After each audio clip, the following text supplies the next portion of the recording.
Las Vegas, Nevada, October 1993. The Thomas and Mack Center had been emptied of its folding chairs and reset for a closed invitational, not a public event, not a sanctioned card, but the kind of gathering that exists only in the oral history of combat sports. 214 people were in attendance. Most of them were fighters. The rest were people who trained fighters, managed fighters, or had, at some point in their lives, been close enough to violence to understand its grammar. The floor smelled of sweat and rubber and something older than both. The overhead lights were the kind that hum at a frequency just below hearing. Nobody mentioned the sound. Everyone felt it. His name was Marcus Dean Holloway. He was 26 years old. He stood 6 feet and 3 inches. He weighed 231 pounds, and not 1 pound of that was decorative. He had fought professionally for 4 years and had not lost. Not once. His record was 19 wins, 0 losses, 11 of those wins coming inside the first round, 8 of them inside the first 90 seconds. He had trained in São Paulo, in Osaka, and Amsterdam. He held a second-degree black belt in Brazilian Jiu-Jitsu, a brown belt in Judo, and had competed in Muay Thai at a level that his coaches described, without exaggeration, as professional. The regional commission had stopped ranking him because there was nobody left in his region to rank him against. He was not famous yet. He would be. The sport was still assembling itself in those years, and the men who would become its architecture were still finding the rooms they belonged in. Holloway was one of them. Everyone in that building knew it. What happened in that building in the next 31 seconds will be the subject of what you are about to hear. 31 seconds. In front of 214 people who spent the next 3 decades arguing about what they saw. If you want to know what Chuck Norris said to Marcus Holloway from the floor of that arena, the sentence that Holloway himself would not repeat publicly for 11 years, stay until the end of this. Nobody in that building knew they were about to witness something that would be passed from fighter to fighter, from gym to gym, until the story had traveled to 6 countries and outlasted the careers of every man present. Nobody knew that the undefeated man in the center of that room had just chosen, without knowing it, the worst possible person to choose. Holloway had arrived that morning from Denver. He had slept 4 hours on the plane and looked like a man who had slept 8. He moved through the building with the particular ease of someone who has never seriously considered the possibility of losing. Not arrogance. Exactly, something quieter than arrogance. A settled certainty, the way a surgeon moves through a hospital. He greeted the people he knew, ignored the people he did not, and found a folding table near the east wall where he sat and ate a container of rice and chicken he had brought from home in a cooler. He ate slowly. He watched the room. The invitational was structured around demonstrations. Senior practitioners from various disciplines had been invited to show techniques to an audience of competitors and coaches. There was a wrestler from Oklahoma who had been to 2 Olympics. There was a judo instructor from San Diego whose students had medaled at 3 consecutive world championships. There was a karate practitioner who had trained under people who had trained under the people who built the American tournament circuit from the concrete floor up. The demonstrations were technical, precise, occasionally beautiful in the way that pure efficiency becomes beautiful when executed at the highest level. Holloway watched all of it. He watched with the evaluating eye of a man who intends to be better than everyone he observes. That was not a flaw in him. In the world he occupied, it was close to a requirement. He had built his career on assessment, on watching a man move and finding, in the first 3 seconds, the precise location of the gap between what that man believed about himself and what was true. He was, by every account from people who trained with him, exceptionally good at this. He was less good at knowing when to keep the assessment to himself. By mid-afternoon, the formal demonstrations had finished, and the floor had opened to informal conversation and light technical exchange. Groups of 2 and 3 scattered across the mat. Some were drilling, some were talking. Some were doing the thing that fighters do at gatherings like this, which is standing at the edge of the mat and watching everyone else with a calculation that they are performing continuously and cannot stop performing, even when they would prefer to. Holloway was standing near the center of the floor when he said it. He said it to the 2 coaches who were standing beside him. He said it at a volume that carried. The room had the particular acoustic quality of a large space with a low ceiling and a hard floor, and sound moved across it in a way that people who had not been in that building would not have anticipated. What Holloway said was heard by at least 30 people who were not standing next to him. 3 of them would describe it in later interviews. What he said was this.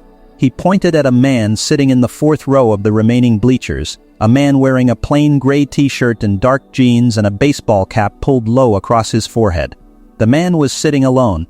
He was sitting in the way that certain people sit in rooms full of other people, not apart from the room, but not entirely inside it either.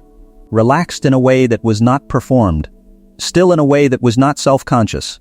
Holloway looked at this man and said to the coaches beside him, "I've been watching him for an hour and I can't tell which discipline he trained in.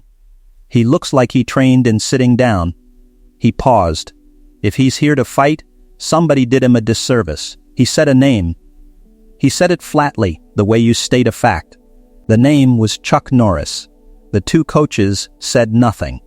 One of them, a judo instructor named Raymond Sato, would describe this moment 18 years later in a magazine interview. He said that he had looked at the other coach. The other coach had looked at him. Neither of them spoke. He said the silence between them lasted approximately 3 seconds. He said 3 seconds in that context was a very long time. Holloway did not notice the silence, or he noticed it and attributed it to agreement. He picked up a second container of water from the table beside him and walked toward the bleachers. He walked with the gait of a man who has crossed many rooms in many buildings and never questioned whether the room wanted him crossing it. He stopped at the end of the row where the man in the gray shirt was sitting. He stood there for a moment. Then he said, loud enough to be heard by the people nearby, "I've been watching you sit there for an hour. You look like you might know something about fighting. You want to show me something, or are you just here to watch?" The man in the gray shirt looked up. He looked at Holloway for a moment without expression. The look was not hostile. It was not amused. It was the look of a man who has been asked a question he has been asked before, in different rooms, by different people, and who has developed over many years a relationship with the question that is neither impatience nor indulgence. He said, "All right." He stood up. If you have been watching this channel and you know what is coming, stay subscribed. Leave a comment below and tell us where in the world you are watching from. Because what happened in the next 31 seconds is the part nobody who was in that building ever told the same way twice. He was 53 years old. He stood 5 feet 10 inches. He had not fought competitively in more than a decade. He was wearing street shoes. He was wearing a plain gray t-shirt with no marking on it and jeans that were not cut for movement. He reached down to the seat beside him where he had placed his jacket when he sat down. He picked the jacket up. He folded it once, the long way, and set it across the back of the bleacher seat with a deliberateness that was not slow exactly, but that had no component of hurry in it. He straightened. He did not stretch. He did not roll his neck. He did not bounce on the balls of his feet or shake his hands loose at the wrist. He simply stood at the edge of the mat and looked at Marcus Holloway with the unhurried focus of a man solving a problem he has solved before. The room, which had not been quiet a moment earlier, became quiet. Not all at once, the way a current moves across water, moving from the people nearest the bleachers outward and then back, until the conversations at the far end of the mat stopped one after another and the people who had been talking turned toward the center of the room without quite understanding what they were turning toward. Raymond Sato was still standing where Holloway had left him. He watched this happen. He would say later that the silence arrived before most people in the room understood why they had gone silent. He has already lost. He just does not know it yet. The man in the gray shirt walked onto the mat. He walked to a point approximately 9 feet from Marcus Holloway. He stopped there. 9 feet. Not 8. Not 10, a specific distance that anyone with a serious background in standing combat will recognize as the outer boundary of an uncommitted lunge. Close enough that Holloway would not feel safe retreating. Far enough that Holloway, if he moved first, would have to cover ground to do it. This is the thing that separates a man who has studied fighting from a man who has practiced it long enough to stop thinking about it. A fight is not 2 men striking each other. A fight is a negotiation about space. Every step is a sentence. Every inch surrendered or claimed is a word in a language that runs below the level of conscious thought. The man who controls the distance does not control the fight. He is the fight. Holloway had trained his body in 3 disciplines across 2 continents, but he had stood in front of men who did not telegraph, who did not flinch, who did not offer him the gift of readable intention. And in the first 3 seconds of standing 9 feet from the man in the gray shirt, something in Holloway's chest registered, not yet in his mind, but in his chest, that he was standing in front of such a man. Holloway moved first. This is where the accounts diverge slightly, in the way that witness accounts of fast events always diverge. 3 people said Holloway threw a jab. One said it was a jab into a cross. Raymond Sato said it was a jab into a cross into a level change, which would have been the setup for a takedown. What all of them agreed on was that it did not reach. Second one, the man in the gray shirt moved offline, not back offline, at an angle that Holloway's jab had not calculated for, because Holloway's jab had been calculated for a man standing in front of him. And the man was no longer standing in front of him. The movement was not large, it was not dramatic. It covered perhaps 14 inches. It rendered the jab irrelevant without touching it. Second 2. Holloway adjusted. He was too good not to. He had trained 10,000 hours for exactly this kind of moment. The moment when the first read fails and the body has to recalibrate faster than the mind. He recalibrated. He moved. He threw again, a right hand, lower, angled for the body. At the far end of the mat, a strength and conditioning coach named Paul Viteri, who had worked with 2 world champions in 2 different weight classes, had been watching since the moment the gray-shirted man stood up. He would say later that the second technique Holloway threw was the best technique Holloway threw. He would say that it was also the last technique that had any relationship to the outcome of what was happening, because after that technique, the outcome had already been decided, and the seconds that remained were simply time spent confirming what had already been determined. Second 3. The man in the gray shirt was no longer where the right hand expected him to be. The distance had changed again, not dramatically, precisely by the exact measurement required to make the technique land on air rather than on a body. Holloway felt this. He had the experience to feel it, and in the way that a very good fighter registers the moment the tide of a fight turns, in the chest. Before the mind, he registered something. Second 4 and 5. Holloway committed. This was the right decision for the wrong situation. He had 231 pounds behind the commitment, and he drove forward and threw his left arm in a clinch attempt and simultaneously dropped his level for the takedown that Raymond Sato had predicted. The room compressed. One woman at the edge of the mat stepped back without thinking about stepping back. The tournament director, a man named Gary Cullen, who had run events in this city for 19 years, set both hands flat on the scoring table in front of him. He did not remember doing it. He described it later as a reflex. Second 6. The clinch did not close. The takedown did not connect. What happened instead was that the man in the gray shirt was inside Holloway's arms and then past them, and then briefly behind Holloway's right shoulder in a position that should not have been accessible at that speed, from that angle, without a throw that anyone in the room could identify as having occurred. Paul Viteri said afterward that he had watched it 3 times in his memory before he accepted that he had seen it correctly. He said the technique was not from any system he could name directly. He said it was what happens when a system stops being a system and becomes a body. Second 7 and 8. Holloway was on the mat. He was face up. He had arrived there in a way that left no mark on him, no pain, no impact that he could subsequently report, just a transition between standing and not standing that had happened at a speed that his body registered before his mind had filed the event. The man in the gray shirt was beside him. Not over him. Beside him. One knee on the mat, the other foot planted. Balanced in the way of a man who has knelt beside fallen men before and knows the geometry of it. His right hand was extended, open, palm up. 1 inch from Holloway's jaw. He held it there. He did not move it. He did not press it forward. He held it open and still at 1 inch, long enough that every person in that room understood exactly what they were seeing. A door. Left open. Deliberately then he lowered his hand. He put it on Holloway's shoulder. Not gripping. Resting, and he said something. He said it quietly. He said it at a volume that was audible to 3 people and fully audible to one, which was Marcus Holloway. He said it in a single sentence, and then he stood up. He walked off the mat. He did not look at the room.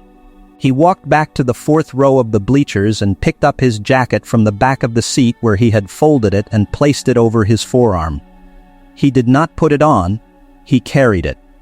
He walked toward the exit at the north end of the building. Raymond Sato was standing near that exit. As the gray-shirted man passed him, Sato reached out and put his hand briefly on the man's shoulder. Not stopping him, not asking anything, just making the contact. The confirmation that the thing that had happened, that it was real, that the man was real. The man nodded once and walked through the door. Marcus Holloway lay on the mat for approximately 4 seconds after the man left. 4 seconds is a long time to be still on a mat in a room full of 214 people who are also still. He sat up. He sat with his forearms on his knees, and he looked at the door through which the man had gone. His expression was not the expression of a man who has been humiliated, it was the expression of a man who has been shown something he did not know existed, and who is still processing the dimensions of it. Gary Cullen walked over. He did not say anything. He stood near Holloway and also looked at the door. Holloway had a choice, at that moment in that room in front of 214 people. It is the choice that every man who has been on the wrong end of a moment like this eventually faces. And the choice itself is the part of the story that matters more than the 31 seconds that preceded it. He could explain it, he could say that he had not been ready, that the surface was different from what he trained on, that he had traveled and was not at the level he would normally bring to a situation like this. All of those things were true. Some of them, in different contexts, might even have been relevant. The room would have accepted any of them. Rooms like that room generally do. He did not say any of them. He said, to Gary Cullen and to Raymond Sato and to the room that was still quiet around him, I need to know everything about that man. He said it without embarrassment.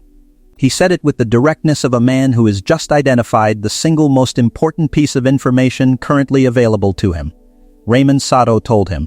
The name moved through Marcus Holloway's face in a way that several people nearby described as a sequence.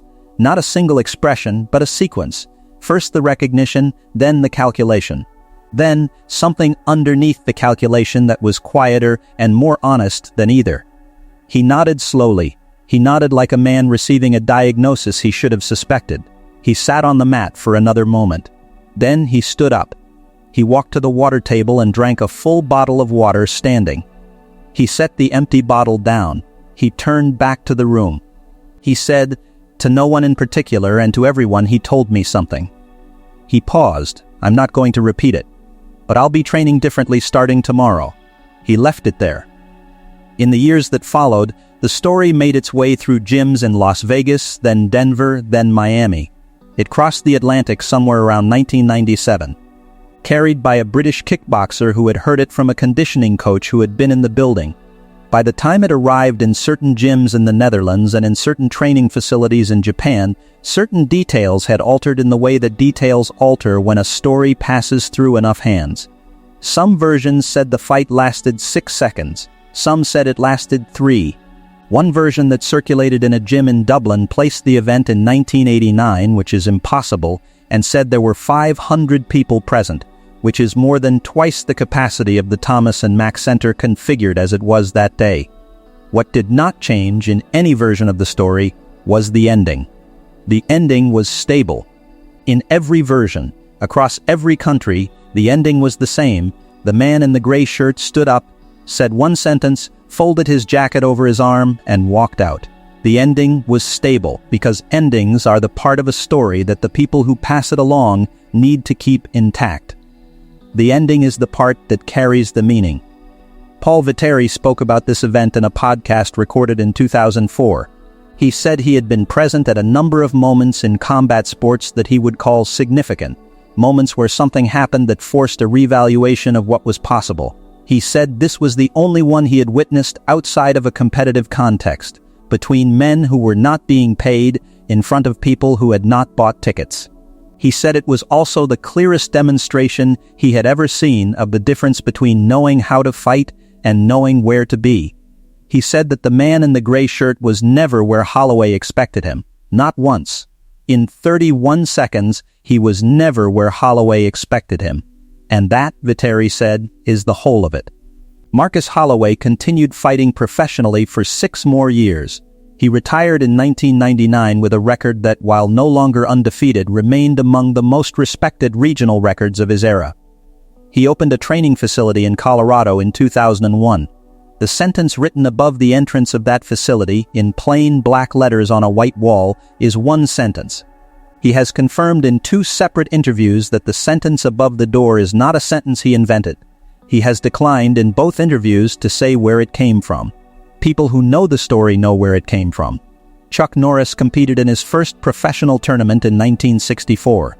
He won the Professional Middleweight Karate Championship in 1968 and held it for 6 consecutive years. He retired from competitive fighting undefeated. He went on to become one of the most recognized action figures in American entertainment, a career that lasted decades and generated a cultural footprint that has outlasted most of the careers of the men who doubted any part of it. In October of 1993, he attended a closed invitational in Las Vegas, Nevada. He sat in the 4th row. He brought his jacket.